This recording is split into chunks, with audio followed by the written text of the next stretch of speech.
Welcome. I will start by introducing myself. I'm Jaymar. I'm a senior marketing associate here at Nanion Technologies, and I'm very happy to be the host of this webinar today, as we will be talking about understanding antibiotic uptake via PepT2 with Dr. Joanne Parker, also known as Joe Parker from the University of Oxford. And we are very excited and also very curious to learn how beta-lactam antibiotics enter the body and what is the role that PepT2 plays in this process. Joining me today as the moderator, it's my colleague, Dr. Artem Kondratsky. He is the Scientific Solutions Manager here at Nanion Technologies, and he will start today with an introduction into the topic, and he will be later guiding you through the Q&A session. So whenever you're ready, Artem, we're happy to hear you. Thanks, Jaymar. Hi, everyone. Very nice to be here today with you, and thank you for joining.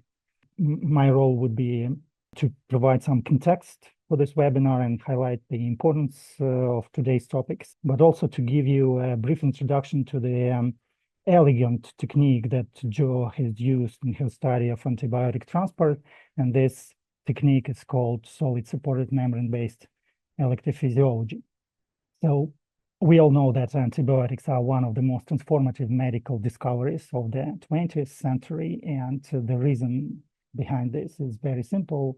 Hundreds of millions of lives saved by these drugs, treating infections that were once considered fatal. So antibiotics are really great drugs, but we also know that there is a problem about antibiotics, and this problem is called antibiotic resistance. So you know that overuse or misuse of antibiotics have led to the emergence of some resistant strains. And as we can see here, recent studies show that predictions are not very optimistic. So we see here that we're here now, about 1.2 million people die from drug-resistant infections each year. And this number is predicted to be around 2 million per year by 2050. So this graph looks not very nice, and that's why there are some strategies to find antibiotic resistance. Different strategies like use antibiotics responsibly or monitor resistance patterns and something like this, developing new antibiotics, of course. But one of these strategies, this one, is specifically relevant to today's webinar, and it's about antibiotic transport in the body, how antibiotics are absorbed, distributed, cleared. So yeah, while some antibiotics have been reported to be able to passively diffuse through membranes, others using specialized transport systems for traveling in our organisms.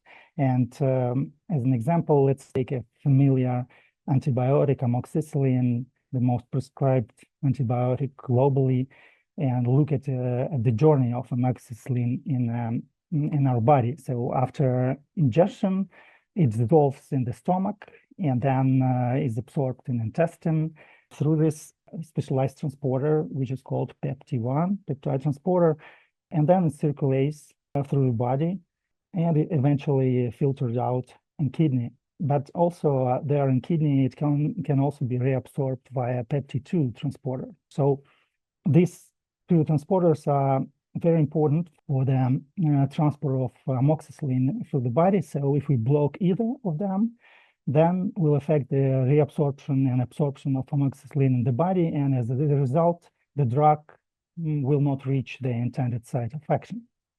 And this all is just to show you that understanding how antibiotics are transported in the human body is essential for improving their effectiveness, bioavailability, and therapeutic outcomes.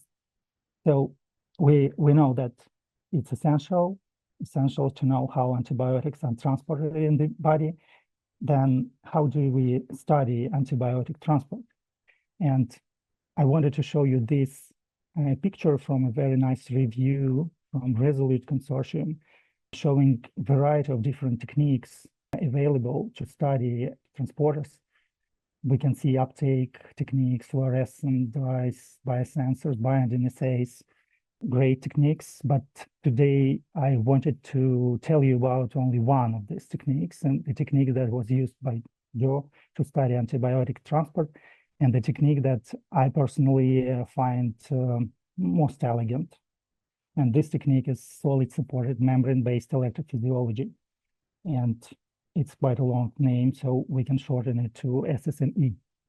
So when to use SSME?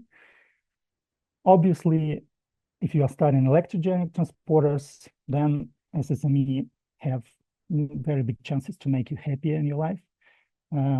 We are talking about pumps and symporters, exchangers, uniporters, and ion channels too.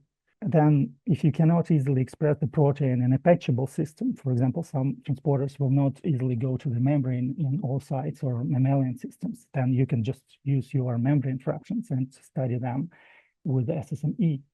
Also, if you don't want to deal with some labels like fluorescents or radioactive things, then you can think of using SSME as a label-free direct readout.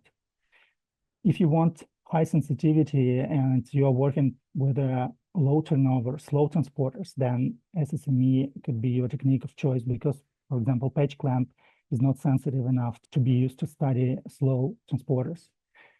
If you are into transporter pharmacology, then SSME has what you need. You can do dose response curves, measure IC50, and then if you are studying some fast events, fast kinetics, then you have quite fast solution switching in SSME. We're talking about 5 millisecond time constant. And also, if you want to work in a control membrane environment, you can just reconstitute your transporters in proto-liposomes, for example, and then put them on the sensor and study your transporter. So yeah, about the putting the sample on the sensor, this is the simplified scheme workflow of the experiment. So first you need to have your sample, and we're talking about membranes, different membranes. It could be intracellular membranes, organelles, plasma membrane, bacterial membranes, any membranes that you like with the transporter that you want to study or ion channel. Then you put your sample on the sensor, which was previously functionalized. I will tell you a little bit about it later. So it will look something like this. So it's your sensor, and on top of the sensor, you will have your liposomes membranes. Yeah, and then you put your sensor into the instrument, and you can do the recording. So yeah, globally, it's that simple. You take a sample, you put it on the sensor, you put the sensor into the instrument, and then you have your recordings. Now, let's take a look at it a little bit more in depth. So your sensor here, it is covered with gold. So you have a gold layer, and this gold electrode is not the best thing to interact with your sample. So that's why the idea is to create a solid supported membrane on top of this electrode with the use of thiol and a lipid layer. And then the sensor is ready to kind of communicate with your sample. So we put our sample on the sensor, and your sample contains your protein of interest, your transporter. It will be absorbed on the surface of the sensor, and then you put the whole system into the instrument for measurement. You have 2 electrodes on both sides here, and you can measure electrical signals. So when you put the substrate, which will activate the transporter of interest, this will lead to the displacement of the charge because the transporter is electrogenic. And since the whole system is capacitively coupled, so we have here conductive medium, and in between them we have an insulator. Then it means that this current and this charge displacement will be mirrored by this similar current in the gold electrode, capacitive current. And this current we can measure. So in general, it looks like this. You put your sensor in the system, you add some solutions here. So when you add control, non-activating solution, sort of nothing happens. Then when you add substrate or activating solution, you will have the increase in capacitive current here. And when you wash away, the initial situation is restored. So the most interesting part here for us is this transient capacitive signal, and we're using it to analyze our data. Then you can measure the peak amplitude, and it will reflect the transport rate. You can measure the decay time here to study the kinetics. And you can also measure the integral area under the curve to have an idea about the charge. So with this, you can measure different substrates, modulators like inhibitors, directionality of the transport. You can measure and compare different mutants or autologs. You can also measure kinetics. You can have some very fast events like binding of substrate to your transporter, or leak through the transporter, or transport through the transporter. You can also have an idea about stoichiometry. So essentially, possibilities are almost endless here. And this all is provided by these two instruments. And depending on your needs, you can select one or the other. These instruments are called SURFER for Surface Electrogenic Event Reader. SURFER M1 is a manual system, and SURFER 96 SE is high throughput automated system. Both systems were tested on multiple types of different transporters. Some of them are presented here, so we have more than 100 validated targets so far. So I would finish here, but before this, I just wanted to show you a short video. So here's the video with my colleague Maria, who will show you the typical SSME experiment. And in this particular case, she will be testing PepT1 transporter, which is also very relevant to today's talk. So Maria will first prepare the sensors. She will put a thiol layer first on it, then wash the thiol away. Then she will add the lipid layer and the buffer for the PepT1 transporter. Then she will take her samples. It's PepT1 overexpressed in CHO cells, and she will add the sample on top of the samples and centrifuge. Then she goes to the instrument, adds solutions that she wants to test, and puts the sensor into the machine, adds Faraday cage, and starts the experiment. So the machine will automatically add solutions that you prepared and record current. And since the whole process is automated, then it means that Maria can have some free time to drink some coffee and enjoy her life. And then when the experiment is finished, she can go back to the recorded sweeps and analyze them. So in brief, the whole process looks exactly like that. And at this point, I think we are on the same page regarding the importance of antibiotics, antibiotic transport, and the possibilities of solid-supported membrane electrophysiology in studying antibiotic transport. And I'm happy to present our speaker today, is Joe Parker. Joe obtained her PhD from St. Andrews University before working for Cancer Research UK on understanding the mechanisms of DNA damage tolerance. After this, she moved to her current position in the biochemistry department at the University of Oxford to study mechanisms of transport within the body. Joe, we are all looking forward to your talk impatiently. When you're ready, you can start, please. Great. Thank you, Artem, for the very comprehensive introduction to SSME, which I will obviously be talking about a little bit today. So it was very helpful. Thanks. So I'll just get my screen up and running. Right. So the group as a whole, we work on the SLC. So again, Artem's introduced some of these in terms of what they can be used for in terms of the surfer technology, but we study them for a number of different reasons. So they are the major route that we acquire nutrients from our diet, and they also are present to remove toxins out of the cells. So in this sense, they're there to really regulate metabolism of the cells. They are found throughout the cell in all the different membranes, and because of this ability to be regulatory for metabolism, they're also now being used to try and study metabolic states and to target drugs to try and come up with new ways to target metabolic disorders such as cancer and inflammation. So over a number of years, we've worked on a few different systems, but we've got a particular interest in proton-coupled systems. So these, from a nutritional point of view, are really quite useful for the cell because using the energy that's supplied in the proton gradient across the membrane, they can actually drive the uphill transport of a substrate of interest, therefore concentrating that substrate, that nutrient within the cell. So obviously very important to get enough nutrients that we need into our bodies in the first place. So today, as Artem has already introduced, I will be talking about peptide transporter family. So these are quite interesting transporters to us because they're highly promiscuous. So both PepT1 and PepT2, the intestinal, mainly intestinal and the kidney isoforms, have the ability to transport basically all combination of di and tripeptides, and they are specific for di and tripeptides. They can't recognize amino acids, for example.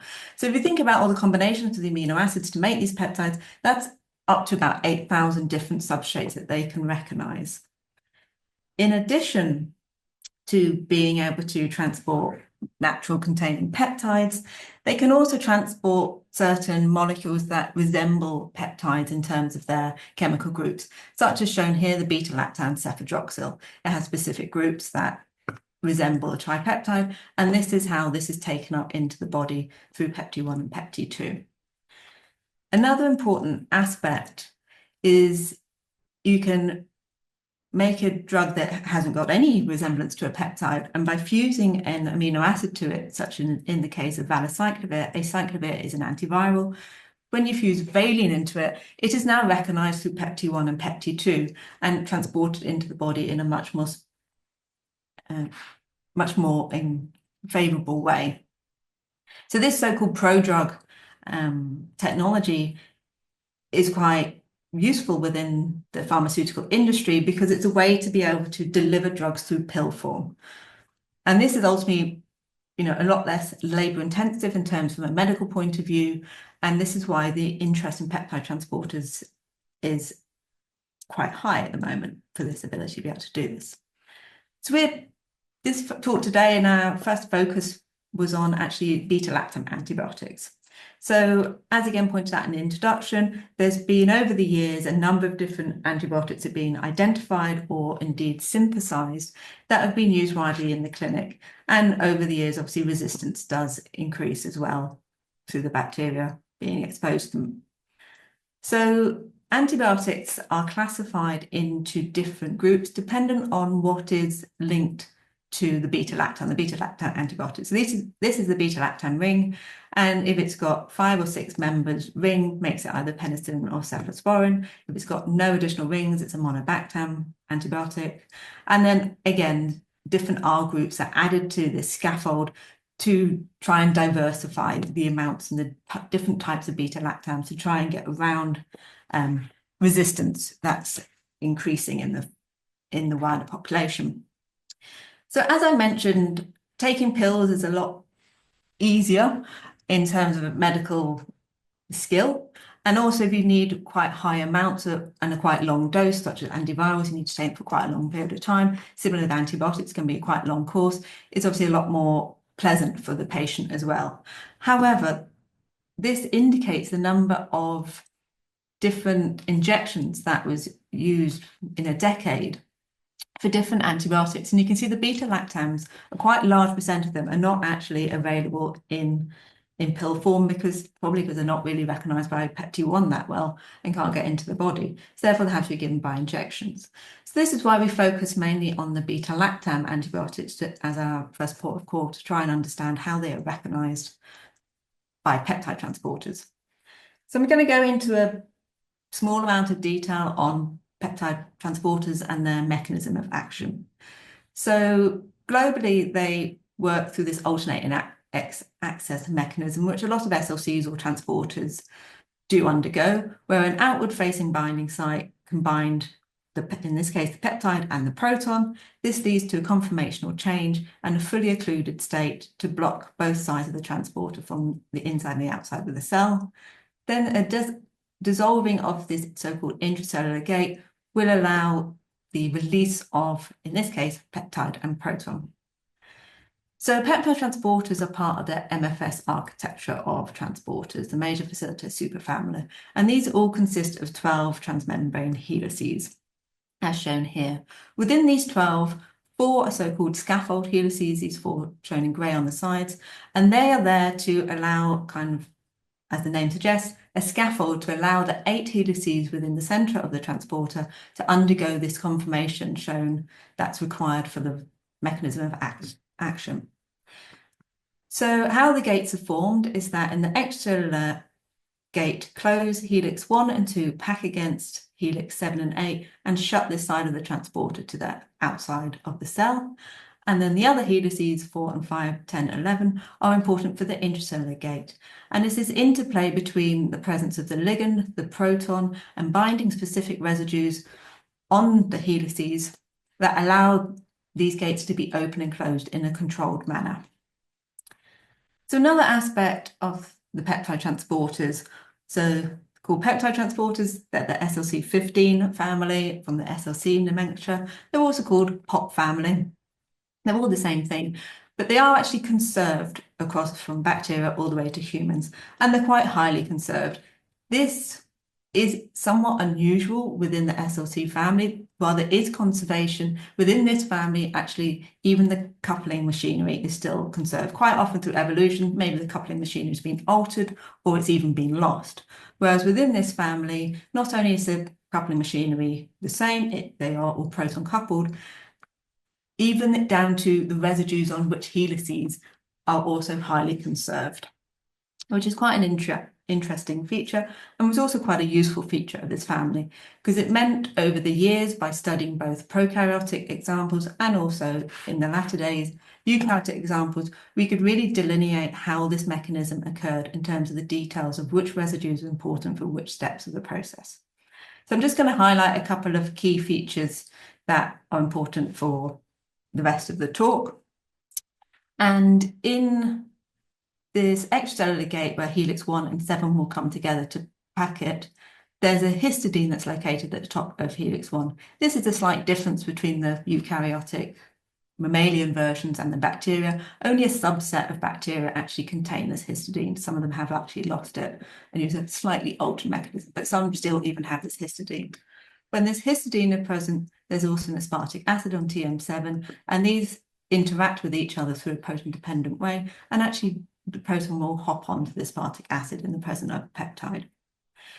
The proton can then move down to the intracellular salt bridge, and in particular TM10, the intracellular gate, and also this arginine on TM1.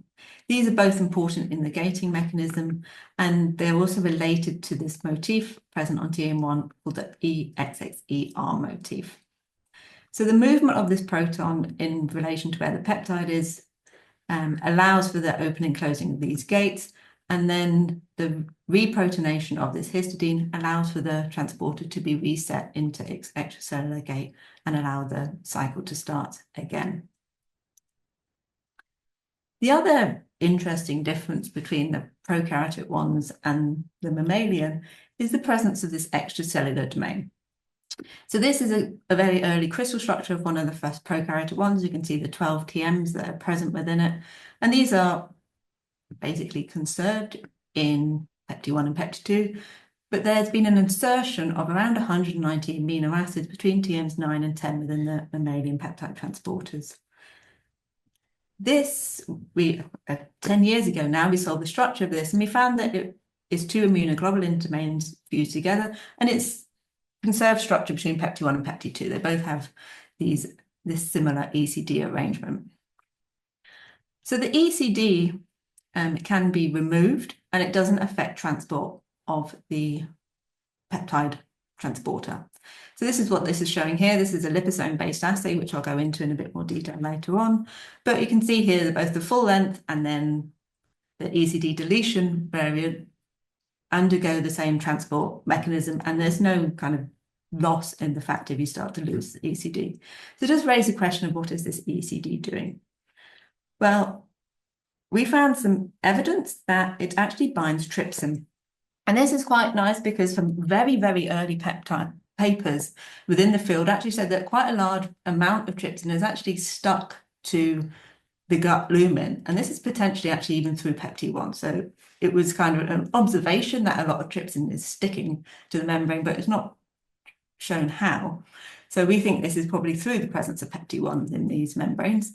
And while they can recognize all the different di and tri combinations of peptides, they do have substrate specificities. And in particular, lysine and arginine containing peptides are fairly poorly taken up by PepT1 and PepT2. So thereby, we think that having this ability to bind trypsin and supply the substrates would actually increase their local concentration and therefore make them a slightly better substrate and be able to get into their cell more favorably. This takes us on to what we do a lot of in the group, which is structural biology, to try and elucidate how these how these proteins undergo their conformational changes and how do they recognize their substrates. So we solved the structure back in 2021 now of a rat homolog of PepT2. This is 86% identical to the human homolog and is also identical in the binding site. To solve the structure of this relatively small membrane protein and its ECD, we used nanobodies that were raised against the ECD deletion protein, and you can see it interacts onto one side of the transporter. And this nanobody was useful for solving the structure because it helped to stabilize the protein, and importantly, it also helped, fortuitously to us, help stabilize the ECD, as there was this unexpected interaction between the nanobody and the ECD, which allowed us to actually be able to visualize both of them quite nicely in the data set.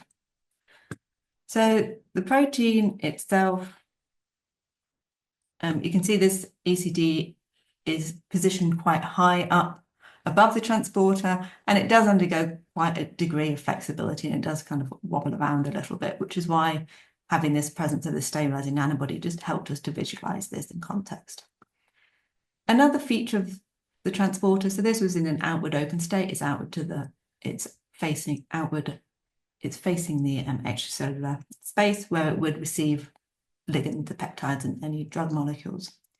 Another interesting feature is this amphipathic helix, which is also shown down, that sticks out between helices 6 and 7 in the inside of the cell. And as shown here, these are where lipid molecule head groups would sit. So it sits really as amphipathic, it sits along the lipid bilayer, and it has at the end of the helix a series of arginines and lysines, which this is some MD analysis, will show they kind of snorkel up into the lipid layer and probably help stabilize the transporter as it undergoes its transport cycle. This is possibly also seen in some of the prokaryotic forms, in that some of them do actually have some additional helices, which again are thought to help stabilize them so it can undergo its transport cycle in a more effective way. So this takes me on to antibiotic uptake and how we were going to try and perform some experiments to try and get a handle on how this PepT2 protein can recognize them. So we use a lot in the lab liposome-based assays. So in this situation, we reconstitute our purified protein into a lipid environment, and using, in this case, radiolabeled peptide on the outside and a membrane potential or a pH gradient, we can drive the uptake of the peptide inside the liposomes, where this can be separated out, and using radiation, you can see how much has entered the liposomes, i.e. how much substrate has gone into them. And this is shown here that it is indeed a proton-coupled system. So linomycin is creating the membrane potential and help to drive in the protons. And without linomycin, you really don't get anything happening. So using these systems, we can calculate IC50s for any other different type of potential substrate we want to study by adding increasing cold amounts into the outside media and seeing how this affects the overall transport. And from this, we can calculate different IC50s for all the different substrates. So this is where we started off with looking at how are the different antibiotics recognized and calculating their IC50s.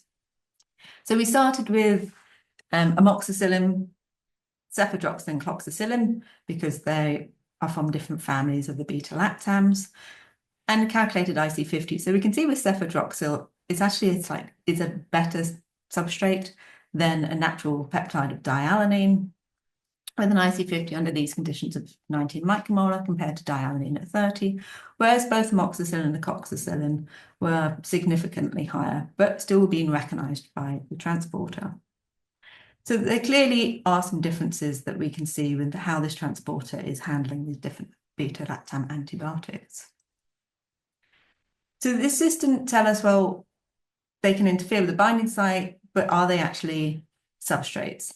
So the only way we'd be able to do it is to buy the more radioactive, which they're not all available and it would become quite costly. So this is where we turn to SSME technology, the surfer technology that Artem explained very nicely at the beginning.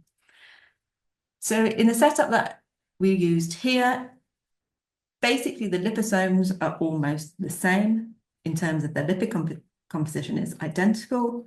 The only major difference is that whereas we're reconstituting at 100:1 ratio of lipid to protein for our radioactive uptake assays, here we're reconstituting at a lower ratio so we can make certain we get enough protein onto the sensors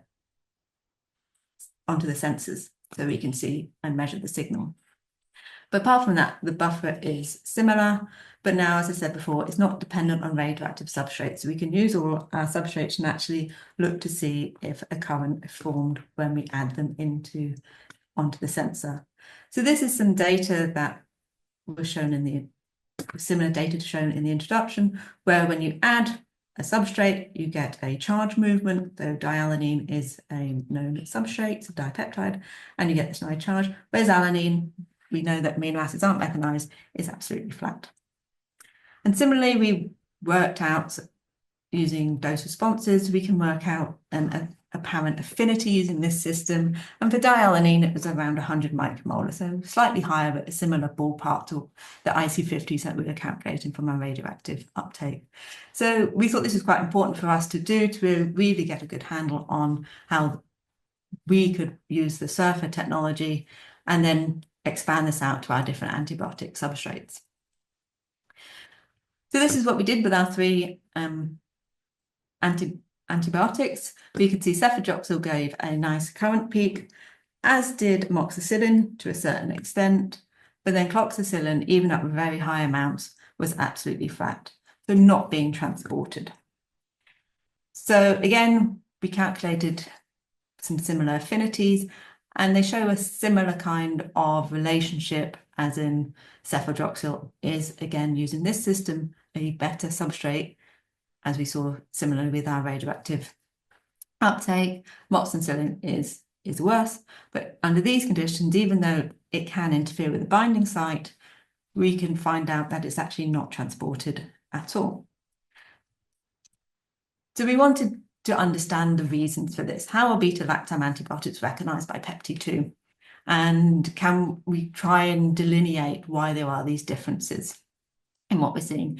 So we started with cefadroxil, the best substrate. In cryo-EM, it's always good to try and start with what you hope is really going to bind to the protein well. And we could see in our PepT2, cefadroxil sitting at the bottom of the binding site. So looking into more detail at this, we can actually look to see how it's interacting with the protein. And you can see it is making some quite extensive interactions throughout the binding site and interacting with key points on the transmembrane helices, which are important for the gating of this protein, in particular in the aspartic 317, which is involved in the proton coupling relay, as well as interacting with TM4, also a gating helix. Another feature we could see, because of all the work we've done over the years with these this protein and its homologs, there is a presence of a hydrophobic pocket, which, as we've shown in earlier work, can modulate the affinity for certain hydrophobic containing peptides. And this cefadroxil will also kind of filling this pocket as well. And the last thing to note, and probably the most important thing, is when we look down here on the interaction study, is that it is making interactions with this so-called electrostatic clamp. You can see this here, there is a dipole across this binding site, and this is proposed to help orientate a peptide within the binding site of the peptide transporters. And cefadroxil is clearly interacting with both sides of this. So we then went on to try and understand amoxicillin, which is a penicillin as opposed to a cephalosporin.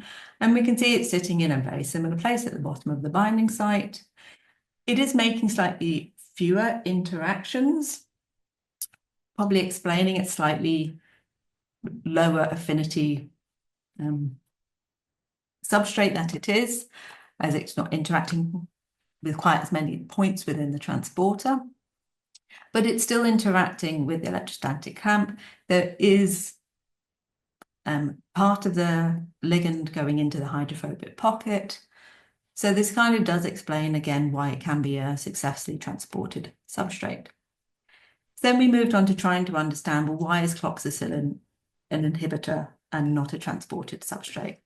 And we got a hint of this quite early on within our data set, that within the same data set, while we could see quite nice pose for both the good substrates of cefadroxil and amoxicillin, within cloxacillin, we could pick out multiple poses. So we could pick out at least 3. There could well be more within the data, showing there's a high degree of flexibility of how this molecule is trying to interact with this protein. So we had some hints on what was the difference between the substrate and an inhibitor within the peptide transporters.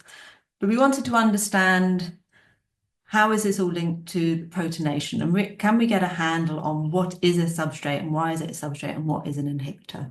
And ultimately, this is a proton-coupled system, so we do need to look at the protonation state, which we can't do particularly successfully in cryo-EM. So this is where we move to our colleagues, Simon Lichtger and Phil Biggin, who performed some unbiased MD simulations. So we could try and understand the binding of the ligand and the understanding the role of the protonation had to play. So within these simulations, they started off by in a standard conformation where the 2 important residues and this TM1, which is part of this gating helices and are known to be involved in protonation, are deprotonated. And then they measure the distance between the ligand and the electrostatic clamp across this molecule, arginine 57 and glue 622. And you can see that with cefadroxil, and glue 622 is quite closely interacting with the ligand, whereas the arginine 57, the ligand's a little bit further away. However, when you start to protonate this motif, in particular glue 56, the ligand gets much closer to the transporter. So this is quite nicely shown in these kind of heat maps, where we can see when we start to protonate glue 57, the arginine can start to move and start to interact with the carboxylate of cefadroxil. And the amino group within cefadroxil is still interacting with glue 622. With amoxicillin, there's a slightly different situation where protonation again pulls the carboxylate group towards this arginine. There's a slight loss of interaction between the amine and glue 622, probably again explaining the lower ability to this be transported quite as effectively as cefadroxil, is kind of the loss of this interaction. So Simon performed the same kind of analysis now using cloxacillin and the 3 poses that we pulled out from our cryo-EM. But under any condition, if it was protonated or not, he could not see any stable binding poses. Again, supporting the fact that we saw multiple positions in the same place. So this inability of cloxacillin to be able to stably interact with R57 and glue 622 therefore means it can't actually be a productive transported substrate, but it is interfering and binding. So this is why we could measure an IC50, and it does even have an affinity for the transporter. It just cannot be transported. So we've used quite a small subset. So we wanted to expand this out into looking at some other easily available beta-lactam antibiotics. And again, using the surfer technology here, shown in a slightly different way. It's just the peak heights have been shown into a bar graph just to make it easier. We looked at ampicillin, which we could see appears to be a substrate, PepT2, cefaclor also, whereas ceftabutin and moxilactin appeared to be inhibitors. Because the IC50 data from, again, the radioactive uptake show they can all interact and interfere with the binding of dialanine. However, the surfer very nicely showed us that both ceftabutin and moxilactin could not be transported and are not true substrates. So this leads us to, we can propose a pharmacophore model and try to show what's actually important with interacting. So the most important thing is the interaction of the amine group with Lu622. This has also been shown in dipeptides, and that if you have a blocked amino group in a dipeptide, it is no longer a transporter. Whereas if you block the carboxyl group, it can still get transported to a certain extent. So this is clearly the key favorable interaction that has to happen. There's also another favorable interaction that has to occur with the other side of the transporter to allow it to undergo its transport cycle, and on arginine 56. And this is around 6 angstroms away between the ligands. Then this is what makes a more effective substrate. There's a number of different pockets. There's the hydrophobic pocket that are pointed out, which again, a hydrophobic peptide can interact with this, such as aliphae, in a very favorable way, and that makes them a good substrate. If on the beta-lactam, you can also make favorable interaction with these pockets, you can therefore increase the affinity of how well the beta-lactam will be transported. And there's other pockets. So it's really a balance of interacting with the correct key points. Having favorable interactions will also help to allow the substrate to be transported, but also making certain there's not unfavorable interactions as well. So one last detail is also between cefadroxil and amoxicillin, even though they're quite similar, the fact that the beta-lactam has been flipped and it's now pointed out, this will make less favorable interaction, which again is another reason why we think it's a slightly worse substrate. So this is something we're looking into more detail to try and be able to come up with, hopefully in the future, new antibiotics that will be transported preferentially through the peptide transporters. So that takes me on to acknowledging a few people. I have mentioned Simon and Phil, who are responsible for all the MD work, and William did some of the earlier peptide work within the peptide transporters. We work very closely with Justin and Susan in the NIH from the cryo-EM perspective, and also Gabriel and Simon from Oxford. And I'm happy to take any questions if there are any. Fantastic, Joe. Yeah, great talk.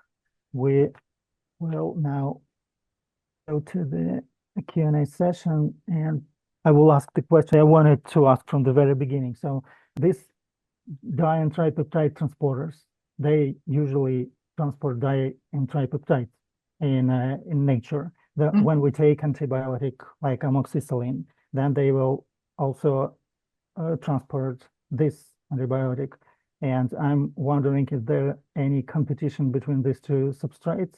You know, like tetracycline is known to interact with divalent cations, so it's considered not a good idea when you take tetracycline and drink the milk, for example. You know, there is a story like this. So Yeah. do we have something like with?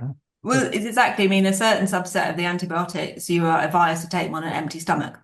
And this is why, it's because if you've had a large meal, your peptide transporters will be quite happily taking up all the peptides, and the antibiotic will flow out and not get into your bloodstream.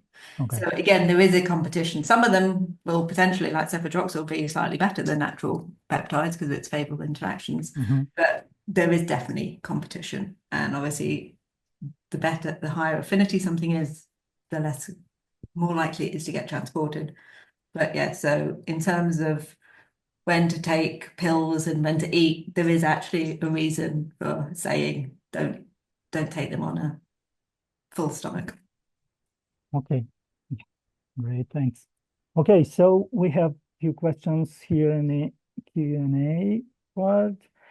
Maxime is asking me, what happens to the liposomes once they absorb to the lipidic surface on the support?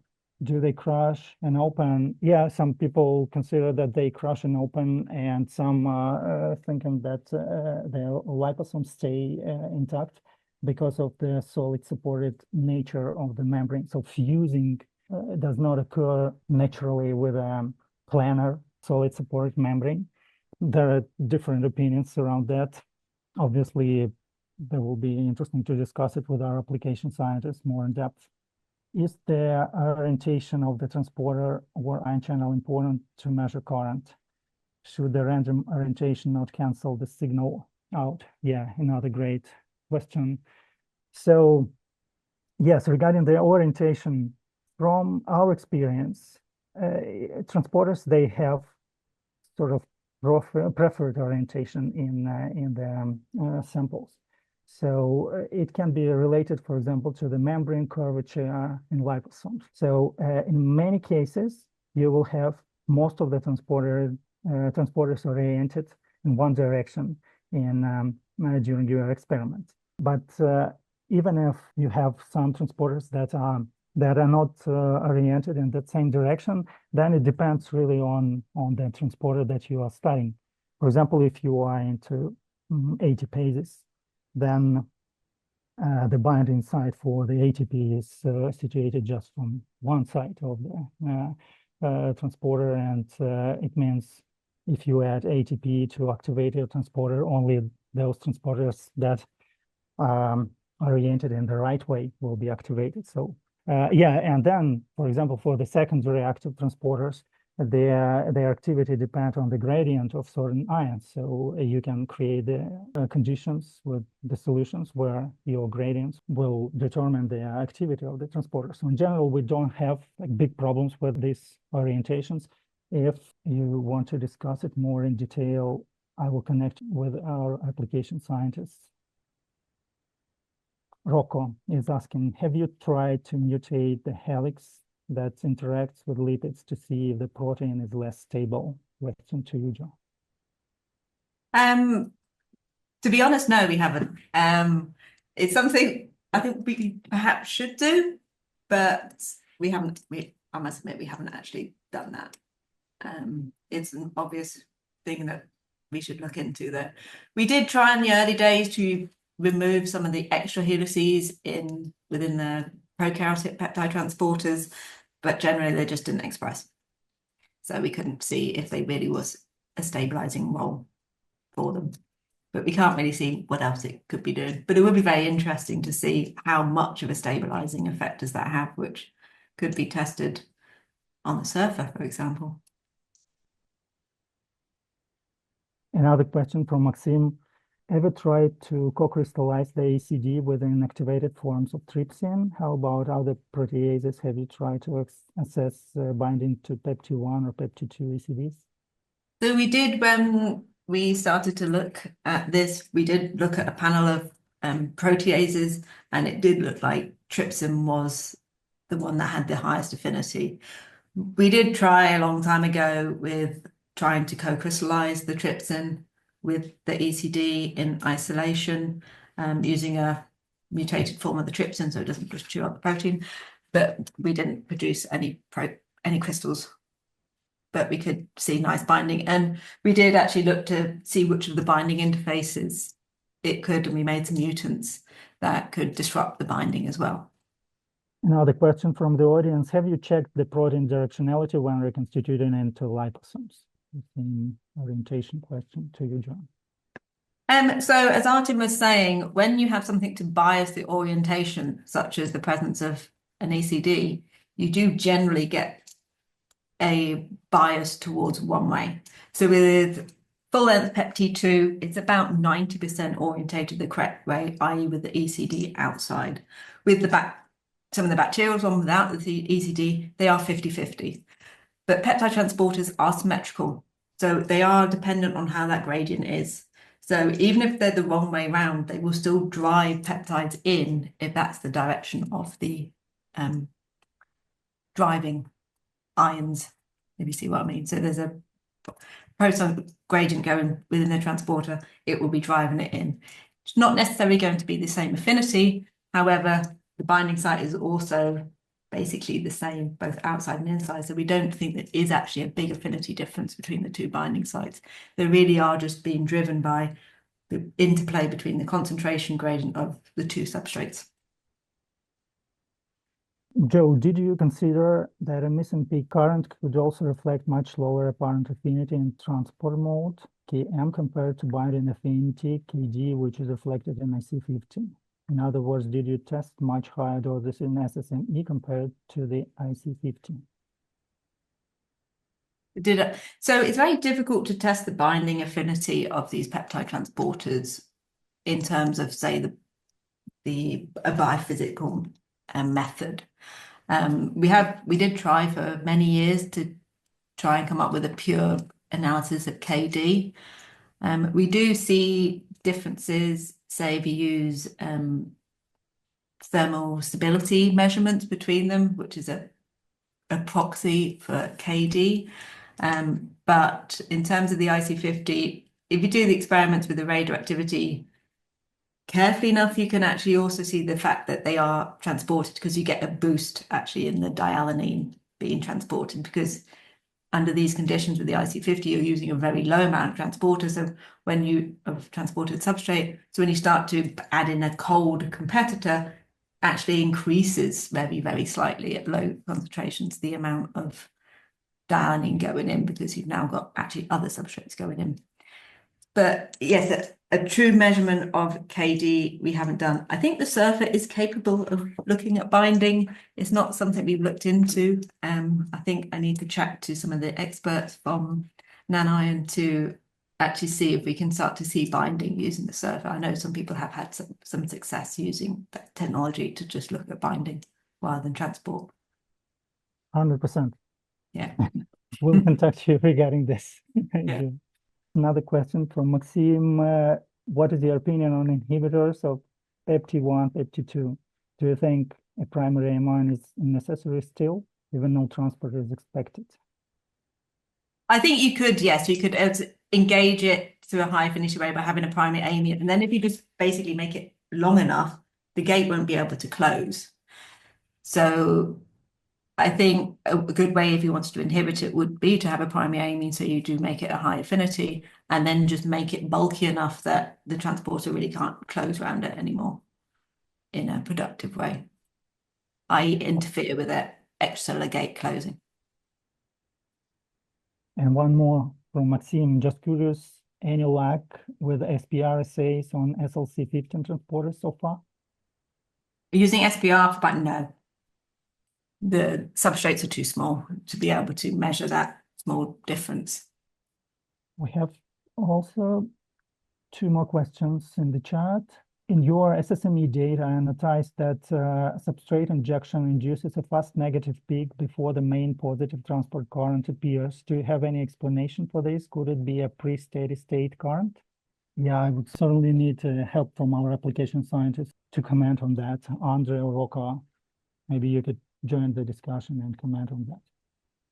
Yeah, thank you. And we have actually comment from our application scientists. Yes, it looks like it can be a pre-steady state current or binding artifact. We need to check the control sample without PepT overexpression. If absent of PEP2, then it could be a pre-steady state current. Question from Adam. just a suggestion. We've been using ASMS for kg determination of compound transporter binding using membrane preps with and without transporter. Yeah, we have, in the past, we have looked at some of our transporters with obviously Carol Robinson's here with a native mass spectrometry. It is now time to go back and have a look at that again. So yeah, thanks for reminding me. But yeah, in the early days when we was Carol first moved to Oxford, we did try, but I think the technology now is a lot more powerful. So yeah, I think that would be a good thing to go back and try. So yeah, thanks for that. Good. Thank you, Joe, for this great presentation and interesting discussion, everyone. My colleague Jamar will now step in to do some announcements. Yes. So thank you, Artem, and also thank you, Joanne, for the nice presentation, and also everyone who participated in the discussion. Very nice questions. Very nice to see all of you engaged. Very shortly, just at the end. We have some events that we would like to bring your attention. So next week on Wednesday, on May 21st, we have the Cardiac Safety Symposium. Perhaps this is interesting for some of you, so you can still register and join us. I know the majority of you are probably also interested in SSME on the Surfer platforms. So we have 2 upcoming webinars. So we will have one on June 18th with Adriana Visier from Signature Discovery. And then in September, we will have also a webinar with our Andre Bazzone from Nanotechnologies. And here we will do some advanced analysis for the Surfer data. So the registration for these 2 webinars are already open. We also want to extend the invitation to all of you to join us in October to our user meeting. So normally we have talks, networking sessions, and also some workshops or instrument demos. So for sure it's very interesting. And so if you want to check what we are up to for events or where we are going to, so you can always go to our website and go to the news section, and there under events, we have everything listed. So anything from webinars, symposia, and every conference that we are going as well. So thank you for joining in, and wishing you all a nice rest of your day.